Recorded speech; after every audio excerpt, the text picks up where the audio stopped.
Okay, so out comes the inner box. Let's see what we got here.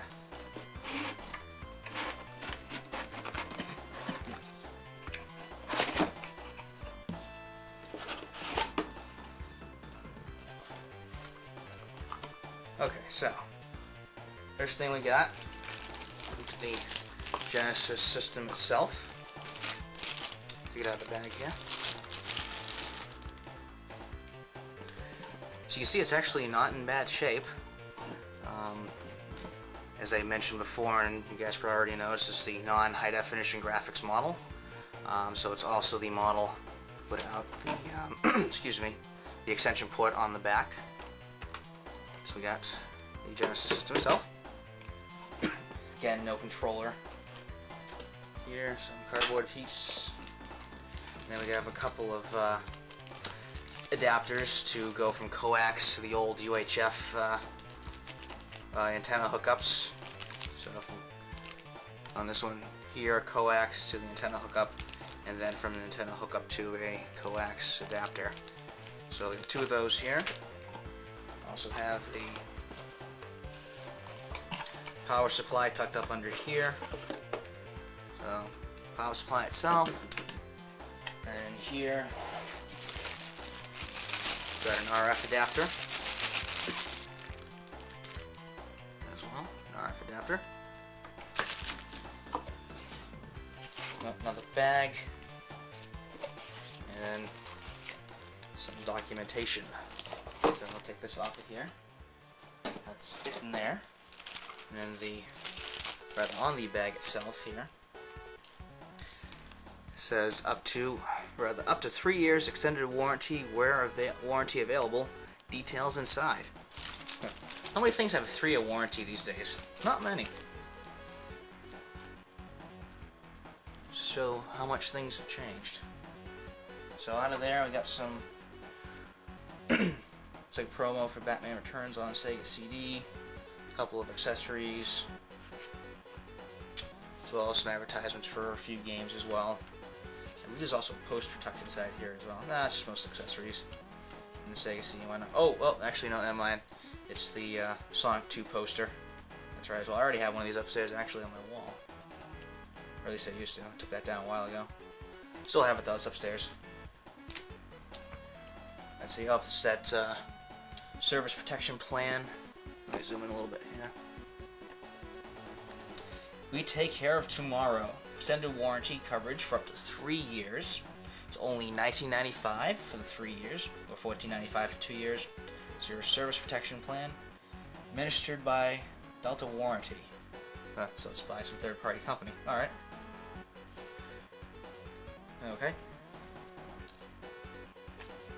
Now we have the best for less.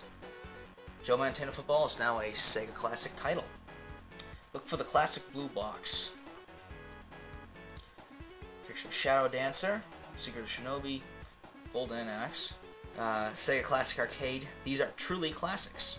Revenge of Shinobi, and of course Michael Jackson's Moonwalker. Anything on the inside here? Oh, it does open up.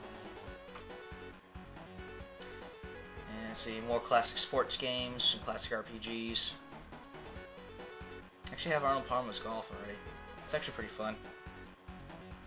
And of course Phantasy Star 2 and Phantasy Star 3 as well. Then we have a parts order form. Advertisement for the Game Gear. And an advertisement for something we've already bought, apparently.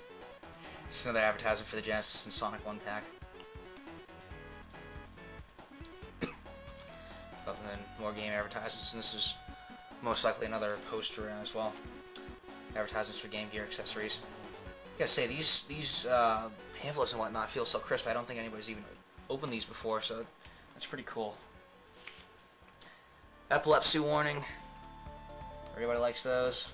One, read before using your Sega video game system. Very small percentage of individuals may experience epileptic seizures, blah blah blah blah. Oh, envelope to mail back your warranty. Then of course the Genesis instruction manual. That takes care of all the system manuals, pamphlets, and whatnot. And then, oh, this thing as well, cardboard. So back to the system itself here. I actually happen to have another high-definition graphics unit to compare these with. Of course, most of you guys watching this already know, or probably already know the differences. If you don't,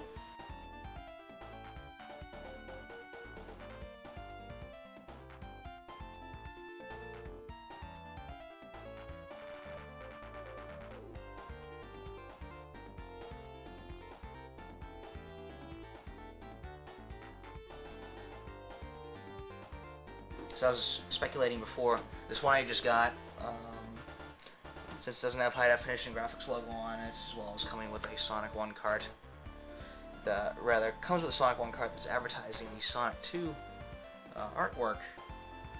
I have a feeling this was probably out around 92 somewhere in there. So, interesting to note that.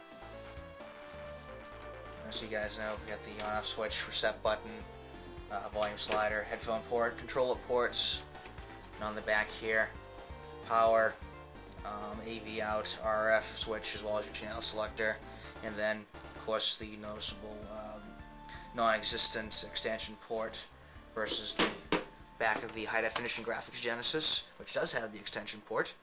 Was later removed in later models as a cost-cutting move. That, and it really wasn't used for anything else outside of the Sega Mega Modem, which actually wasn't even released outside of Japan. So again, it was another cost-cutting move to cut down the cost of the system itself.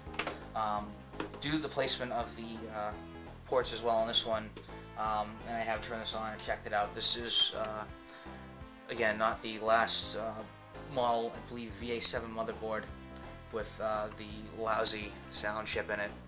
The sound is very comparable to this one, actually sounding the same. So usually on the later ones, which most people consider basically a Model 2 and a Model 1 case, you'll see all these have been shifted over a smidge because the power connector is actually built onto the motherboard versus being its own little separate board itself. So it's still one of the better Model 1 units with the good sound. Flipping onto the side here, you'll notice the the expansion port for Sega CD, vent on this side, and then finally on the bottom of the unit, which is upside down, or maybe it's right side out. I can't tell because I'm looking at the camera backwards. You guys should be seeing it right side out. I'll zoom in here. Oh. There we go. Basically, it's the FCC ID. This one does have TMSS, or the Trademark Security System. It's got the longer FCC ID. Oh, pointing over there. Sorry. So FCC ID, I should say, and the console, Sega Genesis system console with the model number 1601 serial number, and then the if you need help sticker as well is on there. If you need help, read the owner's manual, obviously, thoroughly before you connect your system. Oh, who am I kidding? Who reads manuals? I don't. If you have any difficulty, first consult the troubleshooting section of the manual. If you need service, call the Sega Customer Service Department at 1-800-USA-SEGA. I still gotta call them one day. I just keep forgetting to do that. By the way, they're open at 9 a.m. to 5 p.m. Pacific Time, Monday through Friday. So get calling. Alright, so that basically covers the system itself. So let's go ahead and hook this up and play some Sonic 1.